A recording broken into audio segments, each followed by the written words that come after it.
তো ভাই আবারও ওয়েলকাম সবাইকে বলিভার্সের একটা ফ্রেশ নিউ এপিসোডে, যেখানে শুধুমাত্র বলিউডের নিউজগুলো শোনানো হয়। তো আজকের নিউজগুলো কি আছে সেগুলো বলা যাক। আমি Arko, welcome to the new video. আজকের প্রথম নিউজ হলো আল্লু অর্জুন আর অ্যাটলির কোল্যাবকে নিয়ে। কিছুদিন আগে সান পিকচার্স থেকে একটা ভিডিও রিলিজ করা হয়েছিল, যেখানে দেখা যাচ্ছে যে আল্লু অর্জুন আর অ্যাটলি দুজনে মিলে একটা প্রজেক্ট করতে চলেছে, আর সেই প্রজেক্টটা হবে একদম গ্র্যান্ড লেভেলের। এখন নিউজ আসছে যে মুভির বাজেট ঠিক করা হয়েছে 600 কোটি টাকা, যার মধ্যে শুধুমাত্র 50% মুভির ফিস দিতেই চলে যাবে, যেখানে আল্লু অর্জুন একাই নিচ্ছে 200 কোটি টাকা, আর এরপর আবার অ্যাটলিও নিচ্ছে 100 কোটি টাকা। তো এরপর আরও বাকি হিসেবপত্র বাকি আছে। এবারে সব মিলে মুভি কি 600 কোটি টাকা দিয়েও কমপ্লিট হবে, সেটাই হচ্ছে দেখার বিষয়। তারপর ভিডিওতে যে লেভেলের প্ল্যান দেখানো হয়েছে, যে লেভেলের হেভি ভিএফএক্স আর সিজিআই ইউজ হবে বলে মনে হয় আমার মুভিতে, তাতে 600 কোটি টাকা মনে হয় আমার কম পড়বে।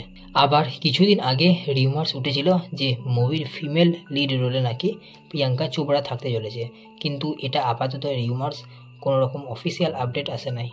পরের নিউজ শাহরুখ খানের কিং মুভিকে নিয়ে। শাহরুখ খান আর সুহানা খান এই কিং মুভিতে থাকা সত্ত্বেও নিউজ এসেছে যে এখানে আরও দীপিকা পাডুকোনও থাকবে। নিউজ সোর্স অনুযায়ী দীপিকা পাডুকোন এখানে ক্যামিও রোল করবে, যেখানে দীপিকা পাডুকোন সুহানা খানের মায়ের রোলটা করবে, আর এছাড়াও শাহরুখ খানের এক্স লাভ ইন্টারেস্টও থাকবে সে। কিন্তু সবথেকে মজার বিষয় হলো যে এই নিউজটা যখন টুইটারে পোস্ট করে, ঠিক তার কিছুক্ষণ পরে এই পোস্টের নিচে এই মুভির ডিরেক্টর সিদ্ধার্থ আনন্দ নিজে রিপ্লাই করে যে এটা নাকি ফলস। এবারে এরপর আর কি বলা যাবে এটা নিয়ে। যাই হোক, পরের নিউজ ভিকি কৌশলকে নিয়ে। ভিকি কৌশল তার আগের মুভি ছাবা দিয়ে তো পুরো বক্স অফিসে আগুন লাগিয়ে দিয়েছিল। এছাড়াও এরপর তার সঞ্জয় লীলা বানশালির সাথে যে লাভ অ্যান্ড ওয়ার মুভিটা আছে সেটা তো আছেই।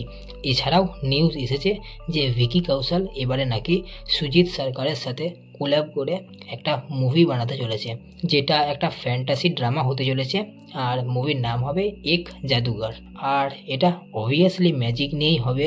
এছাড়াও এই মুভির একটা পোস্টার খুব ভাইরাল হচ্ছে, যেখানে ভিকি কৌশলকে একটা ম্যাজিশিয়ানের লুকে দেখা যাচ্ছে। পরের নিউজ কয়েকটা ট্রেলারকে নিয়ে। প্রথমেই আসি অজয় দেবগন আর রিতেশ দেশমুখ স্টারার রেড 2 মুভির ট্রেলার নিয়ে।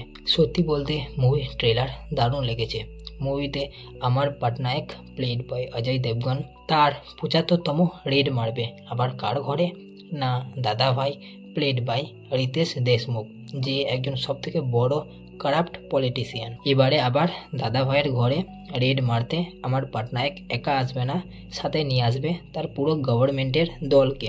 আবার এছাড়াও সৌরভ শুক্লারও পার্ট আছে এখানে, কারণ পার্ট 1-এ আমার পটনায়ক সৌরভ শুক্লারই ঘরে রেড মেরেছিল। তো ট্রেলার তো বেশ ভালো লেগেছে, এবারে দেখা যাক কি হয়।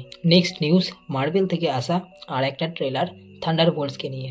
এতদিন পর্যন্ত থান্ডারবোল্টসের যতগুলো ক্যারেক্টারকে দেখানো হয়েছিল তারা সবাই কোনো না কোনো গন্ডগোলের সাথে যুক্ত ছিল, কিন্তু এবারেই শুধুমাত্র তাদের কাছে একটা ভালো কাজ এসেছে, আর এবারে আমরা এদের সবাইকে একটা টিমে দেখতে পাবো, আর এদের এই টিমটাই সেন্ট্রির বিরুদ্ধে লড়বে।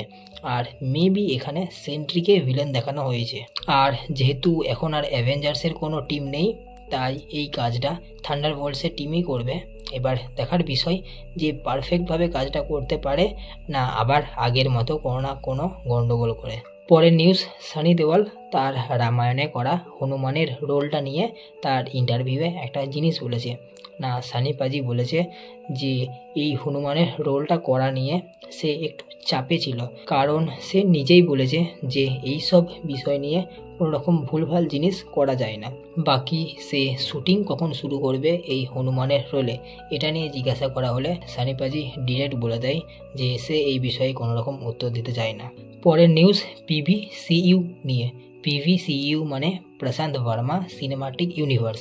এই ইউনিভার্সের নেক্সট মুভি মহাকালীর জন্যে কাস্টিং হিসেবে প্রথম অক্ষয় খান্নার অফিসিয়াল এন্ট্রি হয়ে গেছে, এখনও বাকি কাস্টিং বাকি আছে। পরের নিউজ আর আজকের শেষ নিউজ হলো রেস 4-এর জন্য লিড হিরো রোল ঠিক হয়ে গেছে। এই রোলে আপাতত থাকবে সিদ্ধার্থ মালহোত্রা, যার সাথে ফেস হবে সাইফ আলি খানের।